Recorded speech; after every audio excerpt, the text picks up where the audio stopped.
தமிழகத்தின் முதல்வர் ஓ பன்னீர்செல்வம், அதிமுக பொதுச் செயலாளர் சசிகலாவின் காலில் விழுந்த புகைப்படங்கள் சமீபத்தில் வெளியானது. இதற்கு கண்டனங்கள் எழுந்த நிலையில் ஓபிஎஸ்க்கு நெருக்கமான அமைச்சர்கள் இது குறித்து அவரிடம் கேட்டதாக தெரிய வருகின்றது. அதற்கு பதிலளித்த அவர், முதல்வர் பதவி என்பது என்னுடைய விசுவாசத்திற்கு பரிசாக மறைந்த ஜெயலலிதா அளித்தது.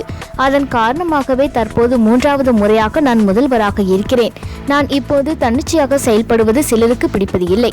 என்னை பல வழிகளிலும் செயல்பட விடக்கூடாது என்று முயற்சிக்கின்றனர். முதல்வராக இருக்கும் நானே அவர்கள் காலின் கீழே என காட்டத்தான் என்னை அவர்கள் காலில் விழ சொன்னார்கள். இதனால் என் கௌரவம் குறைந்து விடாது.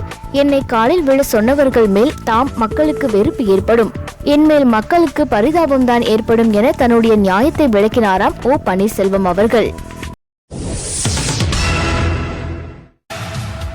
எங்களுடைய நிகழ்ச்சிகள் உங்களுக்கு பிடித்திருந்தால் உடனுக்குடன் கண்டு மகிழ கீழே உள்ள சப்ஸ்கிரைப் பட்டனை அழுத்தவும்.